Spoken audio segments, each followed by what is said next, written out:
Sir मैं जानना चाहूँगा आपकी जर्नी के बारे में। यात्रा बहुत संघर्ष भरी रही, ऐसा आसान नहीं था।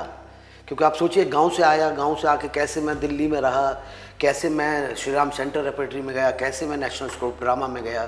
तो रंगमंच से फिल्मों की तरफ की यात्रा किस तरह से रहेगी? मैं मुंबई गया 2000 में। उन दोनों मेरी मुलाकात हो गई सागर साहब से। भले ही एज में मुझसे क्या मतलब वो 70+ के आसपास थे और मैं ऐसा रहूँगा 21 का, लेकिन कंधे पे हाथ रखने वाली दोस्ती थी। मेरे कंधे पे हाथ रख के चलते थे, खूब गप्पे मारते थे हम लोग, खूब बातचीत करते थे। तो एक दौर आया, उन्होंने कहा एक फिल्म बना रहा हूँ मैं, अनूप आप को मैंने कास्ट कर लिया है। बहुत से लोग यही सोच कर आते हैं कि हमें फिल्मों में जाना है या टीवी सीरियल्स करना है। उनके लिए आप किस तरह की एक्सरसाइजेज या किस तरह का कोई मार्गदर्शन करेंगे ऑडिशन के पर्सपेक्टिव? बेसिकली ये नई जनरेशन के लिए तो मेरी यही एक मतलब रिक्वेस्ट है कि वो खूब पढ़ें। जो पढ़ना बंद हो गया है, मोबाइल ने छीन ली वो जगह। स्क्रॉल करते हैं रील्स। हमारे स्टूडेंट्स के साथ काम करने का कैसा अनुभव रहा? बहुत आनंद। तो मतलब पूरा माहौल बहुत क्रिएटिव है। मतलब आप यूनिवर्सिटी में एंटर करने के बाद आप बोर तो नहीं होंगे। ऑडिशन के बारे में कि ये फेक है या ये सही है या वो किस तरह से बच्चे दें, उसके बारे में मैं चाहूँगा कि तो असली जो है वो एक तो पैसा नहीं मांगेंगे और जेन्युइन बात करेंगे। तो क्या एक्टर बनने के लिए बॉम्बे जाना जरूरी है सर? अगर आपकी पहचान है तो आप जाके कहीं भी रह लीजिए, जिसको ज़रूरत होगी आपकी वो ढूंढ के कहीं से आपको निकाल ही लेगा। सबसे इम्पोर्टेंट बात जो आप चाहें कि हमारे दर्शकों तक पहुँचे? खूब पढ़ा लिखा होना चाहिए एक्टर को। आपकी पर्सनालिटी में दिखता है, आपकी बातचीत में दिखता है और आपकी आंखों में उतर आता है।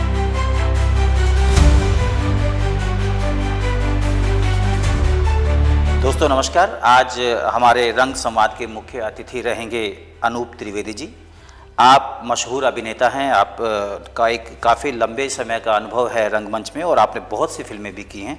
सर एलपीयू में पहुंचने पर मैं आपका बहुत बहुत स्वागत करता हूं। थिएटर एंड म्यूज़िक डिपार्टमेंट के स्टूडेंट्स की तरफ से, फैकल्टी की तरफ से आपका बहुत बहुत स्वागत है। Thank you. सर मैं जानना चाहूँगा आपकी जर्नी के बारे में। आप की रंग यात्रा कहाँ से शुरू होती है और फिर वो फिल्मों तक किस तरह से पहुँचती है? जी, दरअसल मेरी शुरुआत हुई है, एक छोटा सा गांव है उत्तर प्रदेश का, जो अभी पहले ज़िला एटा होता था वो कासगंज बन गया है। जी।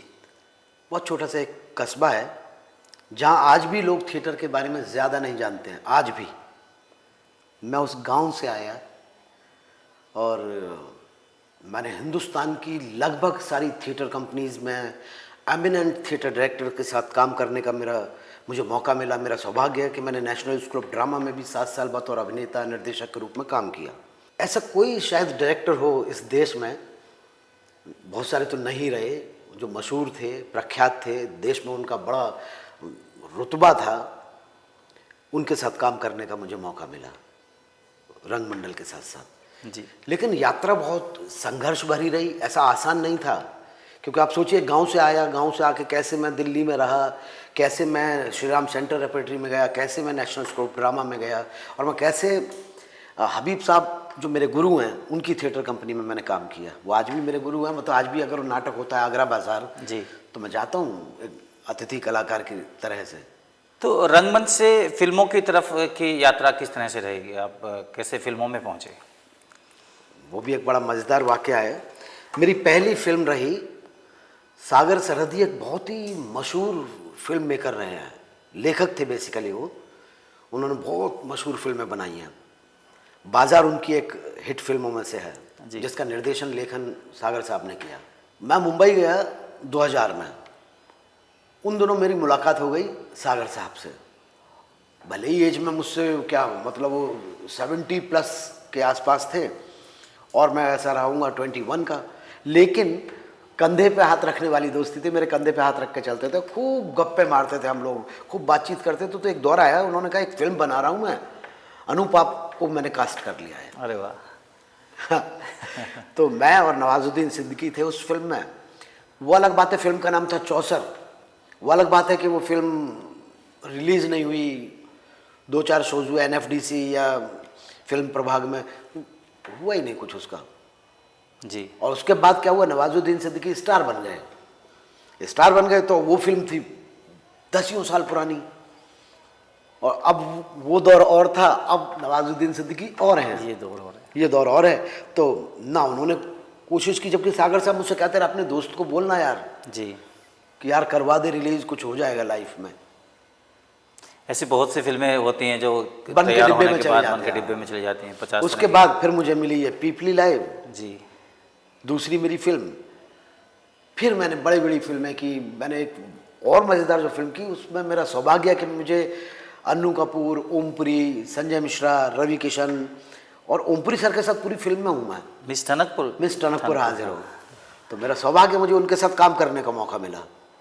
और पीपली लाइव में रघु भाई के साथ काम करने का मौका मिला मुझे जी। उसमें भी नवाजुद्दीन सिद्दीकी और हम दोनों थे। और तीसरी फिल्म मैंने नवाज के साथ अभी कुछ दिन पहले की है, 1-1.5 साल पहले, राउतू का राज।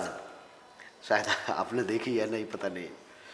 तो आपका मतलब नवाज सर से काफ़ी पुराना दोस्ताना रहा है? थिएटर के ज़माने से, जब वो BA कर रहे थे, फर्स्ट ईयर में थे, तो मैं नवाज से वहीं मिला। तो आपकी सिलेक्शन भी, जैसे आपने बताया कि उन्होंने मेरे को सिलेक्ट कर ही लिया फिल्म के लिए, तो क्या कोई आपका कोई प्ले देखकर उन्होंने आपको पहले से सिलेक्ट कर लिया था, या किसने? उनका जो आपने पहली फिल्म आपने कहा कि सागर साहब ने? हाँ, सागर साहब के सागर साथ। साहब ने तो नहीं, सागर साहब ने तो सीधा, उन्हें पता था कि एक्टर है, थिएटर का है और हबीब साहब का स्टूडेंट है और इतने ज़माने से थिएटर कर रहा है, तो और नवाज का दोस्त है, तो सब बहुत सारी चीज़ें मिल गई और इतनी बातचीत होती थी मेरी सागर साहब से, तो उन्हें पता लग गया था कि हाँ ये रोल कर लेगा। तो सर, आप हमारे जो एस्पायरिंग एक्टर्स हैं डिपार्टमेंट के, बहुत से लोग यही सोच कर आते हैं कि हमें फिल्मों में जाना है या टीवी सीरियल्स करना है, उनके लिए आप किस तरह की एक्सरसाइजेज या किस तरह का कोई मार्गदर्शन करेंगे ऑडिशन के पर्सपेक्टिव से, या वो अपनी स्किल को एनहांस करने के लिए किस तरह की एक्सरसाइजेज करें, या कुछ पढ़ें या ज़्यादा थिएटर करें, कुछ उनके लिए आप क्या कहना चाहेंगे? देखिए, वर्कशॉप तो चल रही है, आपके यहाँ के स्टूडेंट बहुत कमाल है जी। देखिए, हर बच्चे में जिज्ञासा होती है और सीमाएं अनंत हैं सीखने की। मतलब कोई ऐसी बाउंड्री नहीं है कि मेरी ये एज हो गई अब तो मैं एक्टर बन गया, या अब हो गया, अब मैंने सीख लिया। सीखने तो आप बुजुर्ग हो जाएंगे, मरते दम तक आप सीखते हैं, हर पल आप सीखते हैं। और एक्टर के साथ ये है कि एक्टर हर पल सीखता है, हर नई चीज ऑब्जर्वेशन होता है उसका, हर वक्त वो ऑब्जर्व करता रहता है, हर वक्त एक धुन में रहता है कि यार अगला कैरेक्टर मैं ऐसे करूँगा, अगला कैरेक्टर वैसे करूँगा। तो वैसे स्टूडेंट के अंदर वो जिज्ञासा है। सवाल जैसे आप पूछ रहे हैं, उन्होंने भी बहुत सवाल इस तरीके के पूछे जो वर्कशॉप के दौरान मैंने उन बच्चों को बताए। और बेसिकली ये नई जनरेशन के लिए तो मेरी यही एक मतलब रिक्वेस्ट है कि वो खूब पढ़ें, जो पढ़ना बंद हो गया है, मोबाइल ने छीन ली वो जगह, स्क्रॉल करते हैं रील्स। एग्जैक्टली अभी वो पढ़ने की उस तरह से बच्चों की आदत ही नहीं रही है, हमारे लिए बड़ा चैलेंज। लाइब्रेरीज होती थी, किताबों में पन्ने पलटो तो एक खुशबू आती थी। मुझे स्कूल के दिनों की याद है, जब हम कॉपी लेके आते थे खरीद कर, नई कॉपी या नई किताब, उसको सूंघते थे, एक अलग खुशबू थी वो आज भी बसी हुई है। मुझे पता है किताब मतलब कागज की खुशबू जो है। और स्क्रिप्ट भी आज याद करने में नए जनरेशन को प्रॉब्लम है, हमें इसलिए प्रॉब्लम नहीं होती कि जब हम पेपर करते थे और किताब पढ़ते थे तो किताब के पन्ने पलटते थे हमारे दिमाग में कि अच्छा इस पन्ने पे ये लिखा था, हमने ये पढ़ा तो है। अब पढ़ते तो पन्ने में जाते तो उस मेमोरी में जाते थे और फिर उसके आधार पे हम पेपर कर रहे हैं, लिख रहे हैं। तो पढ़ना बेहद ज़रूरी है एक एक्टर के लिए, अच्छा एक्टर बनने के लिए। भले ही लोगों को लगता हो, लेकिन पढ़ा लिखा ये आपका कब काम आता है? जब आप परफॉर्म कर रहे होते हैं, जब आप बातचीत कर रहे होते हैं, आप बोल रहे होते हैं, तो पता लग जाता है आप कितने पानी में हैं। ठीक कह रहे हैं। और ज्ञान तो आप रोज मतलब जितना पढ़ें, जितना देखें, अच्छा देखें, अच्छा सुने, तो अच्छा बोलेंगे। आपके पास शब्दावली नहीं है, और शब्दावली कहाँ से आएगी? पढ़ने से आएगी। या कुछ नहीं तो बातचीत, इंटरेक्शन करें, इसके बारे में मनन करें, चिंतन करें, सोचें, वॉइस एंड स्पीच पे काम करें, अपनी बॉडी पे काम करें। एक्टर हैं यार, आप अलग हैं, ये पक्का मान लें। जो नई जनरेशन है जो एक्टिंग के लिए आ रही है, वो मान ले अपने आप को कि वो डिफरेंट है, तभी उसने ये फील्ड चुना। वो डॉक्टर इंजीनियर भी तो बन सकते थे। क्योंकि जिस तरह से कोई म्यूजिक का स्टूडेंट है वो सा लगाता है सुबह, या कोई तबला बजाना, जैसे आपने भी वर्कशॉप में भी कहा कि कोई तबले का स्टूडेंट है तो वो कहीं कहीं 8-8 घंटे 12-12 घंटे तक रियाज करता है। बिल्कुल। लेकिन अगर दूसरी तरफ हम देखें कि एक एक्टर जो है, जो अभिनेता बनना चाहता है, वो इतना रियाज नहीं करता, या अगर वो करना भी चाहे तो वो किस किस विधा को साधे ताकि वो एक अभिनय की तरफ अपनी यात्रा शुरू कर सके? देखिए, मुझे क्या कहते हैं ना, जो मैंने कल भी बताया था कि एक ही साधे सब सधे। आपने अगर अभिनय की तरफ आपने अपना मुख मोड़ लिया है कि मुझे अभिनय ही करना है, तो अभिनय के एक्सरसाइज हैं बहुत सारे। वॉइस एंड स्पीच पे काम करे वो, अपनी खूब रीडिंग करे, जो मैं अभी पिछला मैंने सवाल जो आपको जवाब दिया, खूब रीडिंग करे, खूब अच्छी अच्छी फिल्में देखे, दुनिया का सिनेमा देखे। अगर सिनेमा में जाना है, थिएटर में जाना है, तो दुनिया का थिएटर देखे। अब तो यूट्यूब इन सब चीज़ों में जो वेस्ट कर रहे हैं अपना टाइम रील्स देखने में, क्यों ना दुनिया के भले ही मंच पे अलग आता है लेकिन अभी अवेलेबल है सब। हाँ, यूट्यूब पर देखें, यूट्यूब पर पुराने नाटक हैं, वो नाटकों को देखे, दुनिया के नाटकों को। वरना फेस्टिवल्स होते हैं देश भर में, इंटरनेशनल थिएटर फेस्टिवल्स, NSD में ही होता है भारत रंग महोत्सव। जाए और 30 दिन है, पूरा 30 दिन देखे, 40 दिन है, 40 दिन देखे। जाते हैं हम लोग वहाँ हर साल अपने स्टूडेंट्स को लेकर, बिल्कुल हर बार जाते हैं। देखने से तभी तो समझ में आएगा। और दुनिया का सिनेमा देखें, ईरानी सिनेमा देखें, फ्रांस का देखें, जर्मनी का देखें, जापान का देखें, मतलब कहीं कुछ भी छोड़े ना, क्योंकि कोई ना कोई चीज़ आपने एक बार देखी, एकदम क्विक तो काम नहीं आएगी।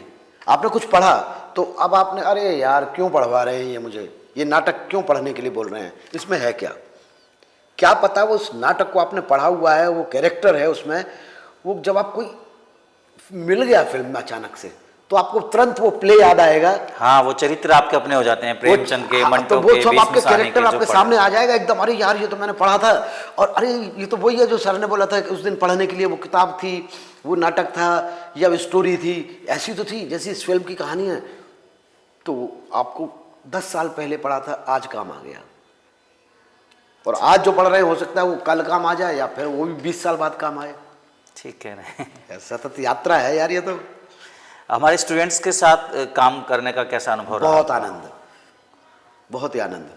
और डिपार्टमेंट बहुत खूबसूरत है, यहाँ के जो प्रोफेसर्स हैं, डॉक्टर्स हैं, सब बहुत अच्छे हैं, कोऑपरेटिव हैं, और पूरी शिद्दत से डिपार्टमेंट को डेवलप करने में, इन्हांस करने में अपना दिलो जान दे रहे हैं अपने डिपार्टमेंट को। तो इससे बड़ी खूबसूरती क्या, सबसे बड़ी खूबसूरती तो मुझे पंजाब में आने के बाद ये लगी कि चंडीगढ़ में तो थिएटर लैब है जहाँ से आपने भी कोर्स किया, इंडियन थिएटर, लेकिन एक प्रोफेशनल यूनिवर्सिटी में थिएटर, सिनेमा और फिल्म डिपार्टमेंट सभी इकट्ठे की जगह, म्यूजिक डिपार्टमेंट, मास कम्युनिकेशन, मतलब सब कुछ है और एक छत के नीचे। आहा हा, तो ये सौभाग्य, ऐसा एनवायरनमेंट कहाँ मिलता है। ठीक और है। सबसे अच्छी खूबसूरती यह है कि ये यूनिवर्सिटी कैंपस बहुत विशाल है और बहुत खूबसूरत है। इसका कोना कोना देखेगा आपको, जहाँ स्टूडेंट्स घूम रहे हैं, बैठे हैं, बातें कर रहे हैं, पढ़ रहे हैं, कुछ मीटिंग कर रहे हैं, कहीं पे पेंटिंग लगी हुई है, कहीं पे स्कल्पचर हैं। तो मतलब पूरा माहौल बहुत क्रिएटिव है। मतलब आप यूनिवर्सिटी में एंटर करने के बाद आप बोर तो नहीं होंगे।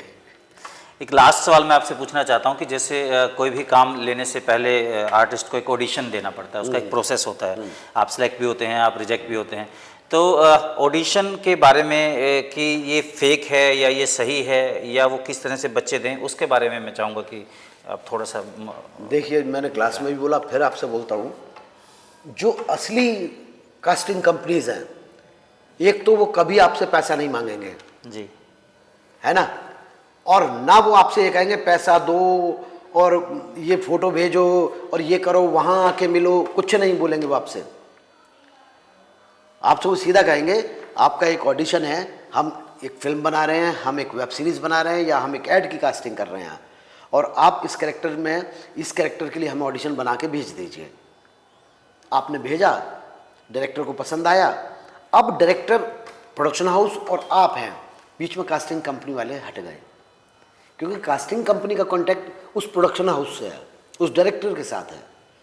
तो असली जो है वो एक तो पैसा नहीं मांगेंगे और जेन्युइन बात करेंगे, है ना, वही पता लग जाता है कि असली है या नकली है। जो आपसे कहे कि यार ये अभी आप एक काम करिए, रजिस्ट्रेशन करवा लीजिए 5,000 या 3,000 में, जी, इट मीन्स कि वो फेक है अगर पैसा। 100% फिर आपसे कहेगा कि आज आपने 5,000 भेजे, आप 15,000 भेज दीजिए तो हम आपको स्क्रिप्ट भेजेंगे।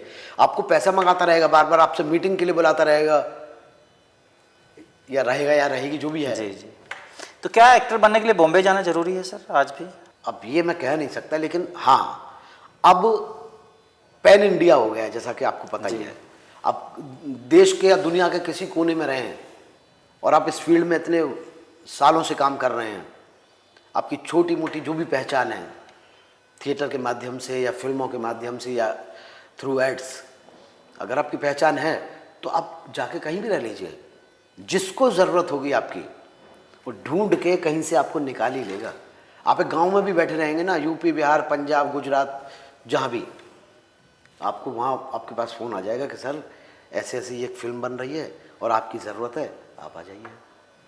Thank you sir. सर कोई और ऐसी बात जो आपको लगता है मैं पूछने से रह गया, या कुछ और आप मैसेज देना चाहें? नहीं, बातें तो मैं लगातार कर सकता हूँ, ऐसा कुछ नहीं है। कोई एक ऐसी इंपॉर्टेंट बात जो आप चाहें कि हमारे दर्शकों तक पहुँचे, खासतौर से जो अभिनेता बनना चाहते हैं या जो परफॉर्मिंग आर्ट उनके से लिए तो जुड़े ये हुए खूब हैं? पढ़े यार, खूब देखें और अच्छा बुरा सब देखें, तभी तो फर्क पता लगेगा कि ये अच्छा है ये बुरा है। बिना देखे कैसे आप जज कर सकते हैं किसी को, या कोई फिल्म या कोई थिएटर या कोई नाटक बिना पढ़े आप कैसे कह देंगे ये खराब नाटक है? बिल्कुल, क्योंकि आपने पढ़ा ही नहीं।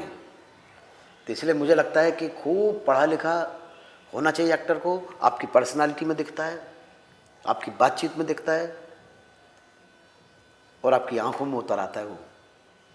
Thank you sir, thank you very much. आप यहाँ आए, हमारे बच्चों के साथ आपने काम किया, बहुत बहुत शुभकामनाएं। Oh thank you so much, मेरा सौभाग्य है।